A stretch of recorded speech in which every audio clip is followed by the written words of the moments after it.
In this special summer series of the Afternoon Light podcast, we're releasing the 10 presentations from our inaugural conference held on the 18th of November 2021. The conference theme was Menzies' Early Years, Success, Failure, Resilience. In this episode, you will hear from Robert Menzies Institute Deputy Chair, the Hon Dr David Kemp, who presented on Menzies' Time for a Reappraisal, followed by journalist and author Troy Bramston on Young Robert.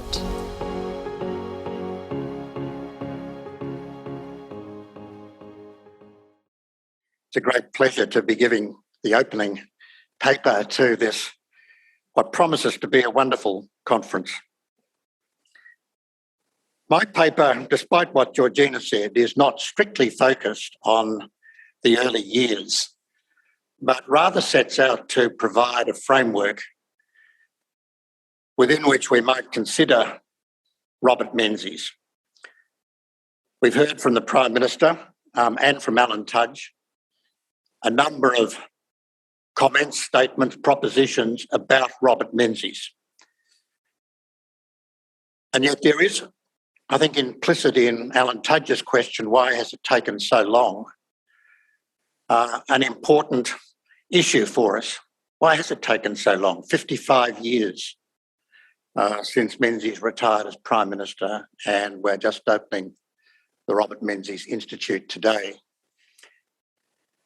My general thesis about why it's taken so long is that Australians find it very difficult to come to grips with a man of Menzies' stature. That if someone is a giant, it's very difficult for others to say, well, what made this man tick? What kind of man is Menzies? Who are we dealing with here? And I'm going to propose that there are dimensions of Menzies that are still under-investigated, under-explored in the historiography of the period, and hopefully may stimulate others to comment. In the depth of the Great Depression, in September 1931, amid the crumbling ruins of the opposition Nationalist Party and the Scullin government, Robert Menzies, on behalf of the soon-to-be extinct Victorian National Federation, stated his belief in the need for a politics based on principle rather than pressure.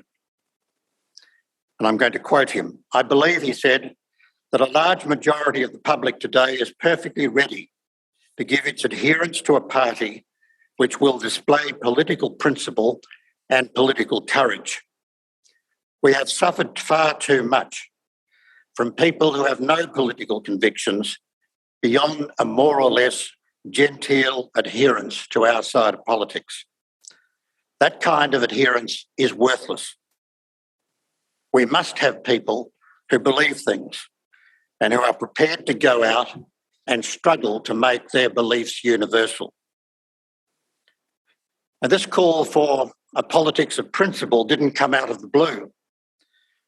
The younger Menzies was disgusted by the concessions made to the clamouring crowd of special interests surrounding the government of which he was a part, especially the most powerful of them.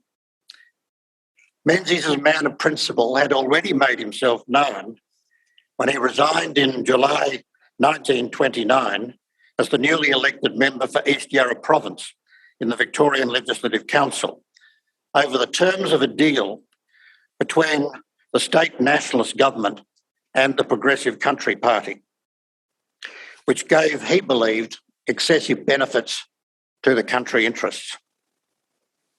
Having entered the Commonwealth Parliament as member for Kooyong in 1934, he resigned again on principle in March 1939 when Cabinet refused to support the compulsory national insurance scheme to which he was deeply committed. He resigned, indeed, a third time in August 1941 on his own initiative as Prime Minister. while remaining leader of the majority party in the parliament, something that I think has never happened before or since, in what he judged were the interests of unity in his own party. There's no doubt that ideas and principles were important to Menzies. He would doubtless have agreed with the now famous comment of the English economist John Maynard Keynes in the conclusion of his general theory that, quote, the ideas of economists and philosophers, both when they are right and when they are wrong, are more powerful than is commonly understood. Indeed, said Keynes, looking to his own future, the world is ruled by little else. Menzies would later write, the art of politics is to convey ideas to others, if possible, to persuade a majority to agree, to create or encourage a public opinion so soundly based that it endures and is not blown aside by chance winds, to persuade people to take long-range views. He told the founding conference of his Liberal Party in 1944 that it was a matter, and I quote, desperate importance to the future of our country that liberal thought be revived in Australia, and the resolution establishing the Liberal Party, moved by Menzies himself, described the party as, and I quote, a federal body representing liberal thought.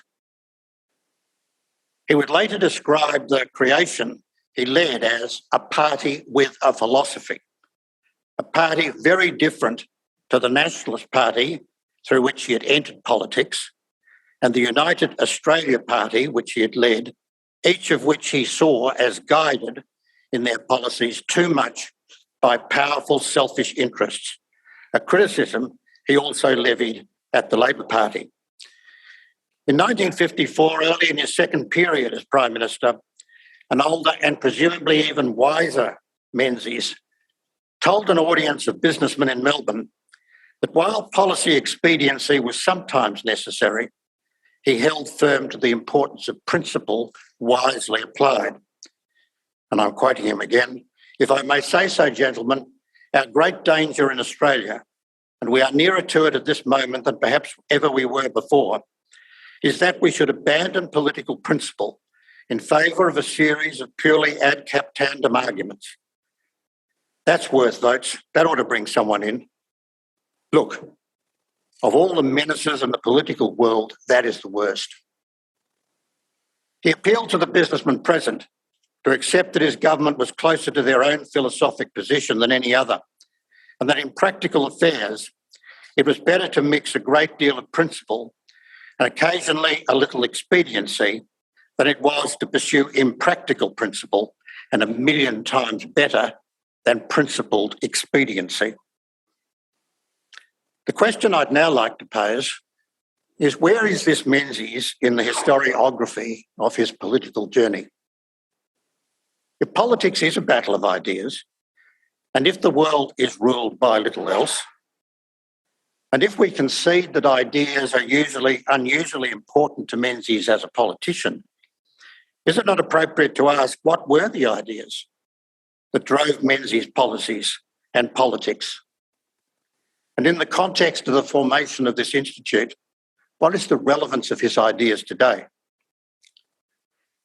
The appraisal of Robert Menzies has been a very extended project, the contributors to which have included politicians, public servants, academics, journalists, former colleagues, family, and many beyond Australia. I must confess that understanding and assessing Menzies indeed has been a long-standing interest of mine, stretching as far back as my later childhood, being a consistent topic around our family dinner table. My father knew Robert Menzies from the time of the formation of the Liberal Party, and Menzies, the leader and policymaker, was never far from his mind in not uncritical family discussions of Menzies' leadership, character, and policies. It's fair to say that much of the commentary and even the historiography of Menzies over the years has given remarkably little weight to assessing the content of Menzies' ideas, the coherence between the ideas, how he deployed them in his political life, and most importantly, assessing their significance for national policy and political culture in his time and ours. In the long saga of assessing and reassessing Menzies that was to unfold in the decades after his retirement, the content of ideas was a fact that struggled to achieve any attention at all, nor any great weight, even by those sympathetic to and even admiring him. The assessment of Menzies has certainly come a long way since Earl Page's bitter attack on him in 1939 for not enlisting in the Great War, or Eddie Ward's and indeed Labor's charge over the fictitious Brisbane line, or the passionately left-wing Manning Clark's assessment that Menzies served alien gods. Indeed, Clark wrote of Menzies, his passions for good food, good wine, the approval of the high and mighty, and the honours the British conferred on their gifted loyal subjects in Australia, that his judgment was warped and his conscience stifled. Follow the path of reason and conscience meant shedding all the pleasure that was the stuff of life to him. Needless to say, Clark's fantasy demolition of Menzies as a sybarite without judgment, conscience and reason has not stood the test of time. But as Menzies defended his record in his seriously underestimated memoirs, Afternoon Light and The Measure of the Years, his partisan critics condemned it, and his ministerial colleagues, eager to move on, did little to defend it. Donald Horne in The Lucky Country thought that Menzies achieved nothing, and the interest of Menzies' colleagues in promoting change and reform in an era when these pressures grew intense led to the idea that his period of government had only been peaceful, but one of stagnation. Although attacks on Menzies serving partisan purposes still continue, such as those from former Prime Minister Paul Keating, the turning point was ushered in a way by Alan Martin's 2 volumes, published in 1993 and 1999. Martin's political sympathies were with Labor, but it became his professional mission to use historian John Hirst's words in later introducing a book of Martin's papers to simply get the history right. As a student of Martin's, I can vouch for Alan's passion in his post-Clark task of buttressing intellectual integrity in the task of understanding Australia's political history and Menzies' place in it. Martin noted that Menzies has long been caricatured for their own purposes by politicians as well as television, radio and print journalists. Martin rebutted many of the partisan and ideological criticisms of Menzies, attempting fair judgments on Menzies' handling of policy issues, including the Cold War, nuclear and Aboriginal policies, while emphasising in words still present in many assessments that Menzies in his attitudes was a man of his time, with perhaps the implication that we shouldn't pay too much attention to his ideas today. Martin's Menzies is a highly influential and skilled actor, but Menzies' ideas and ideals do not figure much in Martin's account. Menzies the politician, Menzies the man have received impressive attention in books by Gerard Henderson, John Howard and Troy Bramston. John Howard concluded that Menzies' greatest legacy as a statesman was to lay the foundations of modern Australia. Troy Bramston, who I see here in the front row, welcome Troy, concluded that Menzies' most contemporary relevant legacy was to establish a model for effective leadership that provided stability and unity with clear policy direction and philosophical conviction that resulted in continuing electoral success and longevity in government. What are Menzies' actual values and beliefs, and are they relevant today? Menzies didn't hide these. Martin assessed Menzies' 1942 Forgotten People speech based only on the single talk of that name, characterising it as a powerful piece of political propaganda.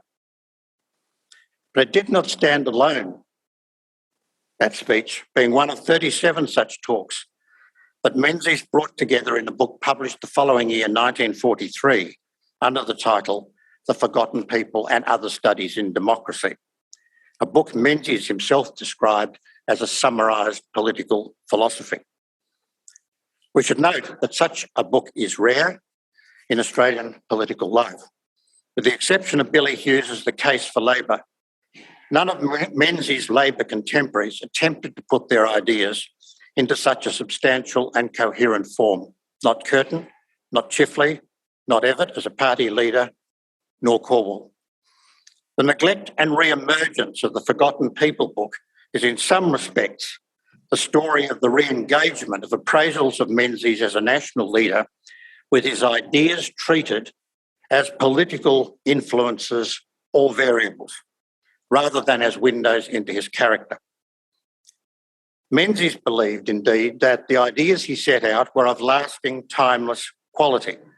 Indeed, he self-consciously attempted to apply to Australian politics. In his economic and social policies, central ideas that had long been part of the long tradition of liberal thought that had come to Australia at the time of the now known as the Enlightenment. So far as I'm aware, from its publication in 1943, Menzies' book was not republished for almost 70 years. Until in 2011, the Victorian Liberal Party, of which I was then president, republished it in a handsome coffee-style edition. It's since been republished again, in facsimile of the original edition, by the Menzies Research Centre. With the emphasis of liberal thought on the supremacy of the individual and its spirit that a creative, moral and harmonious society can grow out of the actions of free people living under just laws, Menzies advocated liberalism as a philosophical alternative to those who emphasised a government of special interest directed society, to those who emphasised a government or special interest directed society and a politics based on identities of class, religion and race. The universal values and respect for equal human dignity embraced by liberal thought were, he made clear, the basis for a progressive society. In the difficult politics of the time in which we live, of national security, climate change, radical identity politics, and the coronavirus pandemic, Robert Menzies' ideas are looked to by many in hope of guidance on policy.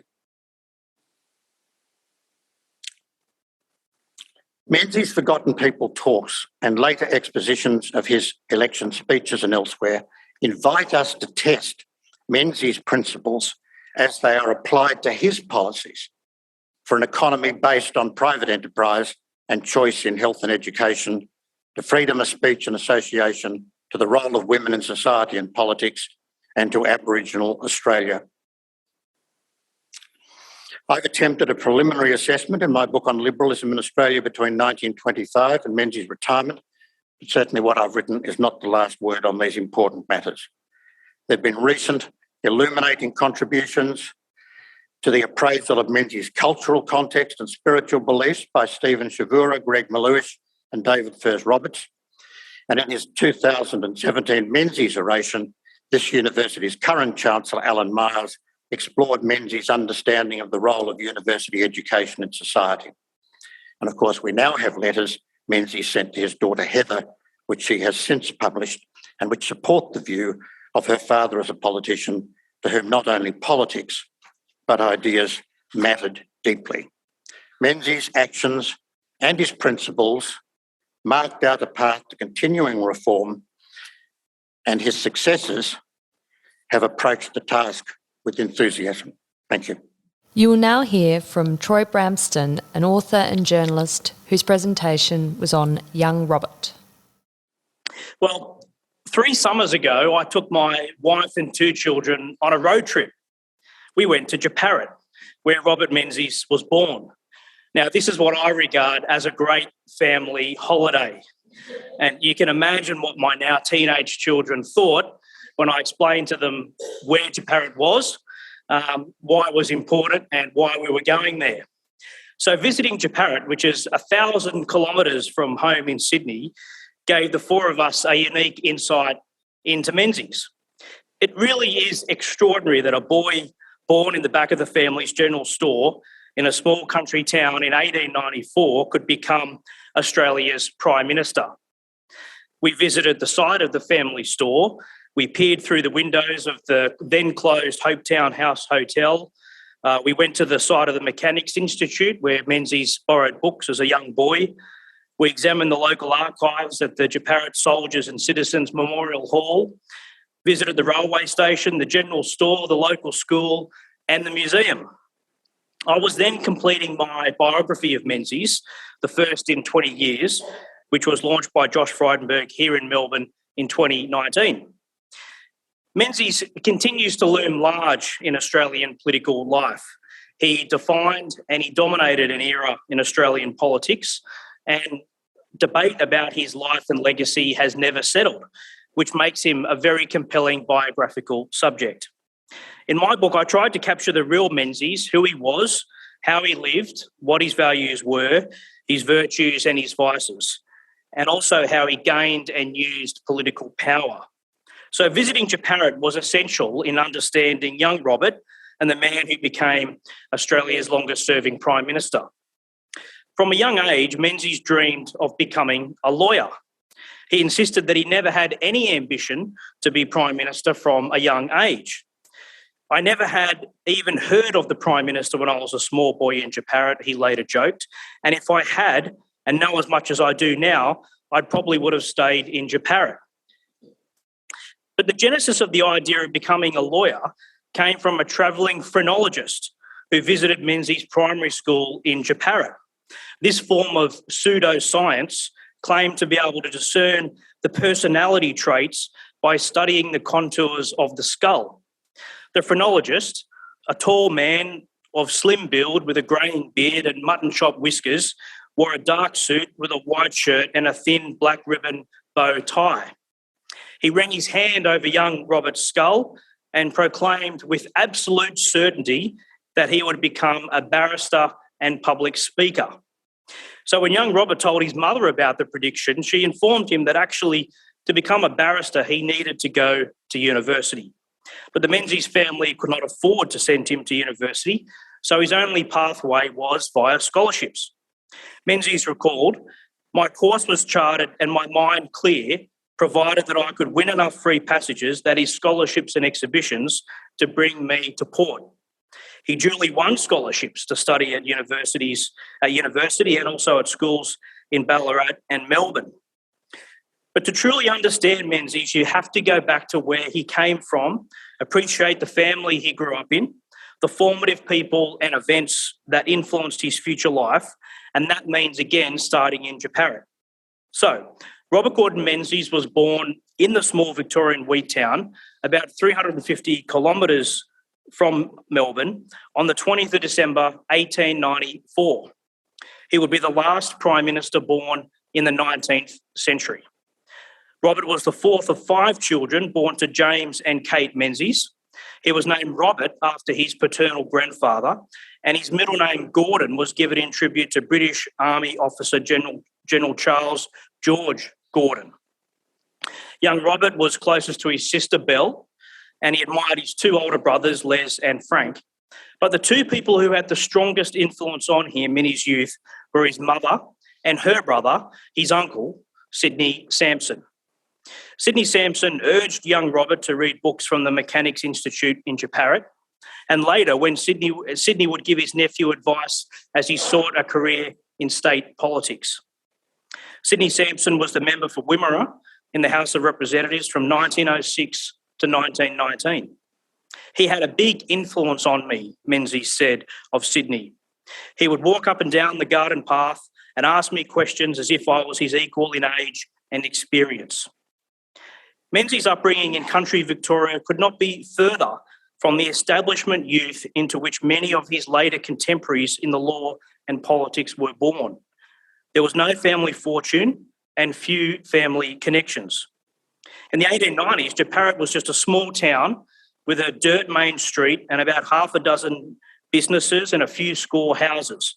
The year before Menzies was born, when the family moved to Jeparit, the population was estimated to be just 55.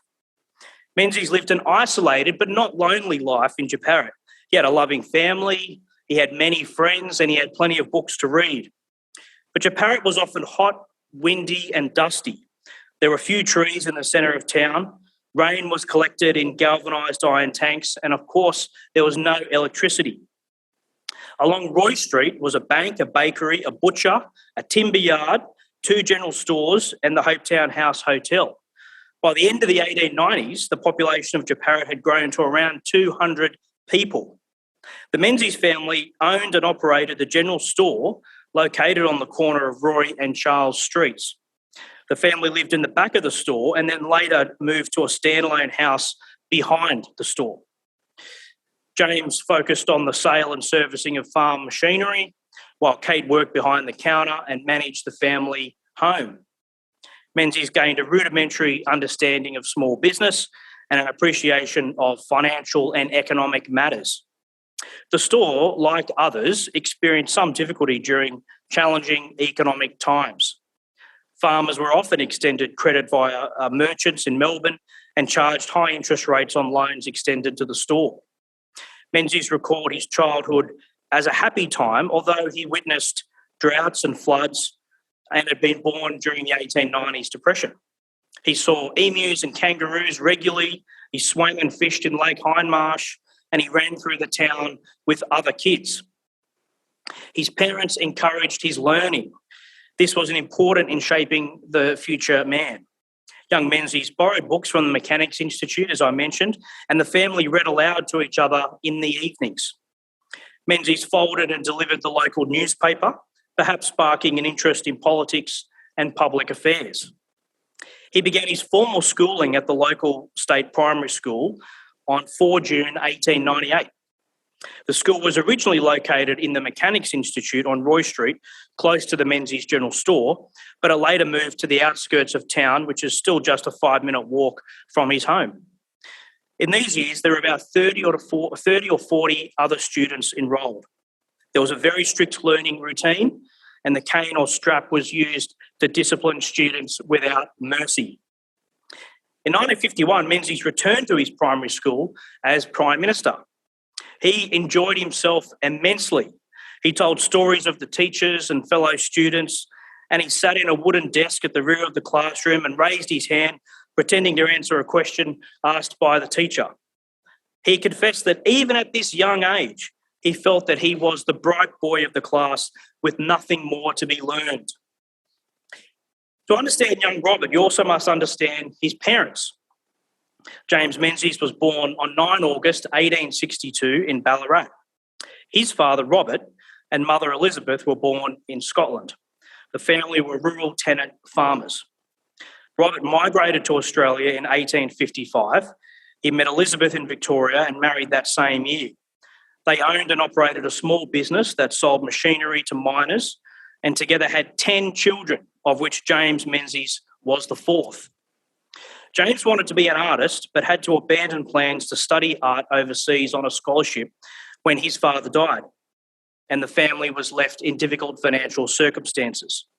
James was able to later establish a coach painting business. Now, Menzies' relationship with his father was strained. Menzies described his father as very intense and serious. James was stern and strict, and explosions of anger were very frequent. James Menzies was also devoutly religious and was a Methodist lay preacher in Jeparit, as there was no Presbyterian church in town. He dedicated himself to public service. He was a Dimboola Shire councillor, including serving 2 terms as president, and he later served in the Victorian Legislative Assembly. Now, Robert described his father as having a nervous tension and was embarrassed by his often overly emotional speeches in public. This would influence his own style and approach to speech-making later in life. But Robert still respected his father and admired his commitment to public service. It is likely that this municipal and parliamentary career also rubbed off on young Robert. Lennox Hewitt, the famous public servant, worked with James Menzies at BHP for many years. Before he died, Lennox, who was, I think, 101, told me that even in the 1930s, relations between James and Robert were very strained, but James was also immensely proud of his son. Sidney Sampson, Kate's brother, owned the general store in Jeparit and published the local newspaper. He suggested the family relocate to Jeparit, where the weather was warmer, and take over the ownership and running of the store. He thought it would help improve James's health. So the family moved from Ballarat to Jeparit in late 1893. James, having worked at BHP for many years, died on 1 November 1945 at home in Kew. Kate Menzies was born on 6 November 1865 in Creswick, Victoria.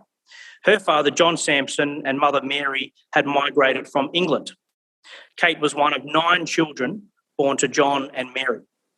When Kate was just 12 years old, her mother died, and John, who was a founding member of the Amalgamated Miners Association, later remarried. Kate attended to her children and managed the family home in addition to working in the store. She never complained about living in an isolated country town with a difficult husband or contending with several children. Robert had a very affectionate and loving relationship with his mother. He found her to be more balanced in her temperament than his father, with an appreciation of the lighter side of life. He described her as having a beautiful face and a calming personality that often helped to soothe her husband's eruptions of anger. Kate showed no favouritism to any of her children, and even very late in life, she stressed that she loved them equally. She died on 30 June 1946, also at home in Kew. James and Kate, who had met and courted in Ballarat, married on Christmas Day 1889. They had 5 children: Les, born in 1890, Frank, born in 1892, Belle, born in 1893, Robert, of course, born in 1894, and Sydney, born in 1905.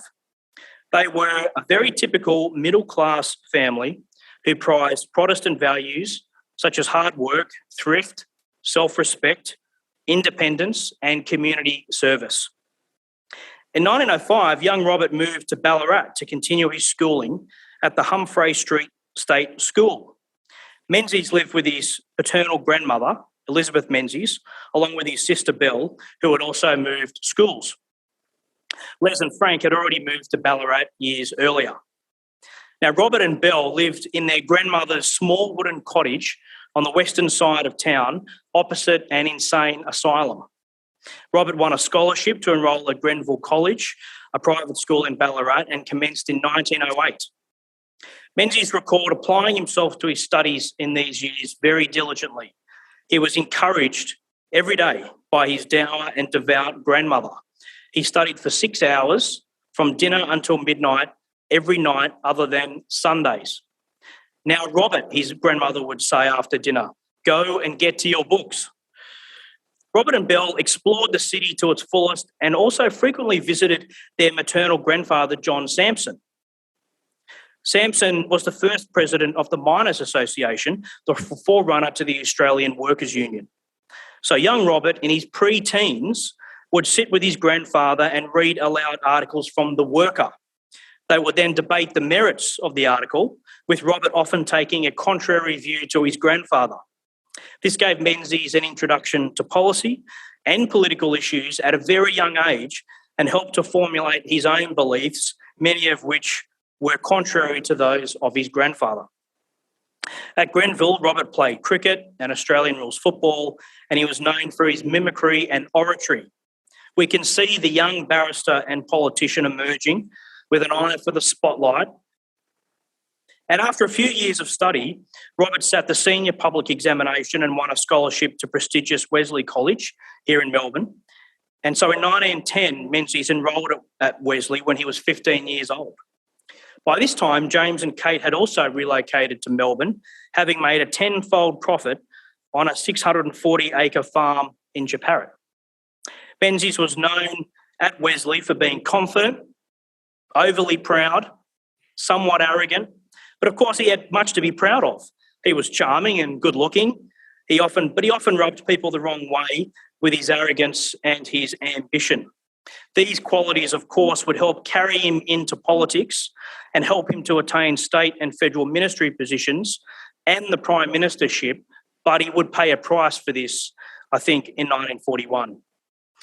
His academic results were mixed, and he did not win a scholarship to university at the end of his first or second year at Wesley.